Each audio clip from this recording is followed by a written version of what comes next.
quelqu'un qui m'a dit comme ça, qu'Akadosh Baruch Hu, il sait tout faire, sauf une chose. Il ne sait pas se tromper. Quand un homme, il a conscience qu'Akadosh Baruch Hu, tout ce qu'il fait, c'est pour le bien, alors il ne peut que réussir. Une des preuves par A plus B qu'on voit dans les parachiotes, qu'on lit en ce moment, c'est que Moshe Rabbeinu, il bégayait. Et Akadosh Baruch Hu, il a dit, vas-y, va parler à Paro. Le Midrash, il nous dit que si Moshe Rabbeinu, il avait accepté d'aller, il aurait guéri tout de suite. Il aurait arrêté de bégayer. Mais comme Moshe Rabbeinu, il n'a pas accepté, tu n'acceptes pas? Bah ok, alors je te laisse comme ça. Tu veux pas? Bah je te laisse comme ça. Des fois, Akadosh Baruch Hu nous demande d'avancer, de faire certaines choses, et on ne fait pas. Et on ne fait pas, ouais, bon, après, non, truc, on repousse.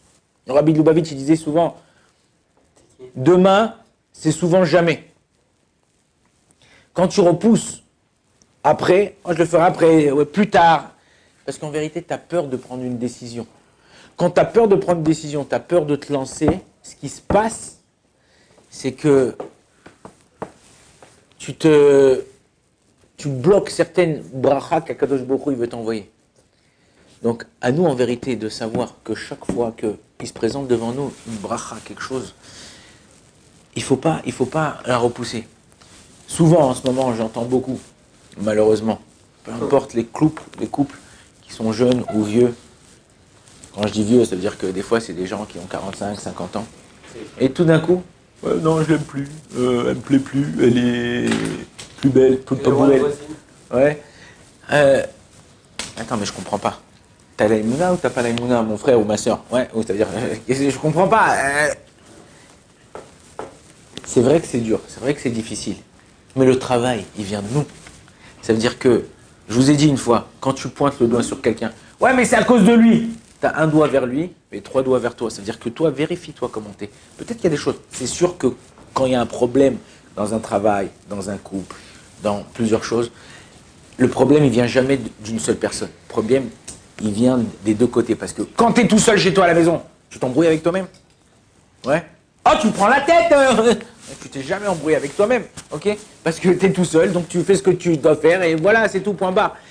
Mais c'est normal que quand tu as des enfants, c'est normal que quand tu as une femme, c'est normal quand tu as un mari, c'est normal que quand tu as un patron ou une patronne, que tu t'embrouilles parce qu'il y a des différences de trucs. Mais l'essentiel pour pouvoir régler ces problèmes-là, c'est d'en parler et de ne pas attendre. Quand tu attends, tu repousses au lendemain, tu laisses et ça pourrit. Alors que si tu casses la glace, tu pars tout de suite, il y a un problème, ok, regardez ça, ça va pas, ça va pas, regardez, on essaye d'arranger ça, c'est pas possible, on veut pas continuer comme ça,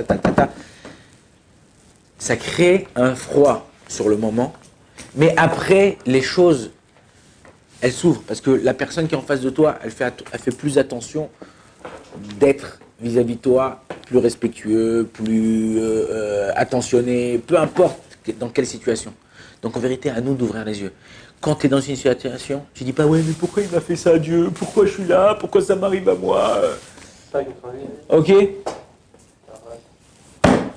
C'est pas pourquoi ça t'arrive à toi, c'est ça t'est arrivé à toi parce que tu as la capacité de surmonter ça et de réussir et d'avancer. Et si tu le fais pas maintenant, tu repousses souvent les gens. Je vous dis, et ça, retenez toute votre vie. Je vais vous donner un exemple qu'on a tous eu. Moi, quand j'étais à l'école, dans les petites classes jusqu'en même troisième, même jusqu'en terminale, à chaque fois que je voulais pas faire un contrôle, je me levais au milieu de la nuit. Je disais à maman, ma mère, je suis fatigué, j'ai mal, des trucs et tout ça, donne-moi un calmant, un Doliprane, un machin et tout. Le matin, elle disait, bon, il a passé une sale nuit, je le réveille pas. Moi, j'avais un migraine, j'avais un contrôle, je voulais pas aller. Tac, tac, tac. Mais le problème, c'est quoi? C'est vrai que je faisais pas le contrôle. Au moins, si j'allais au contrôle, j'aurais pu tricher avec mes potes. Ils sont là, tata. Mais après, ils me faisaient contrôle tout seul. Et il n'y avait plus personne pour... Donc, j'étais tout seul en train de faire mon contrôle. Un contrôle, tu peux pas l'éviter. Le contrôle, t'as un contrôle, t'as ton bac. Tu dis, bah, je vais pas aller au bac, je vais dire que je suis malade. Mais mon frère, tu vas pas aller au bac, t'es malade. Ils vont te le refaire, le contrôle. Pas aujourd'hui, dans un mois, dans 6 mois. La même chose, tu repousses le problème avec ta femme, tu repousses le problème avec ton père, tu repousses avec ta mère, avec ta soeur, avec qui tu veux, avec ton patron. Et bien aujourd'hui, tu as évité le problème, mais demain tu vas le reprendre le problème. Donc à nous de savoir faire face au problème. C'est difficile, ça demande du courage, ça demande de pouvoir parler et de dire ce qu'on veut exprimer, ouais, à partir du moment où tu le fais, tu te sens mieux. Ça va plus, c'est plus facile, tu te sens mieux, tu as explosé tes problèmes. Donc ça, n'oubliez pas. Akadosh Baruch Hu, il sait tout faire, sauf une chose, il ne sait pas se tromper. Donc quand il te met devant une situation, c'est qu'il ne s'est pas trompé. Baruch Adonai Olam, amen, amen.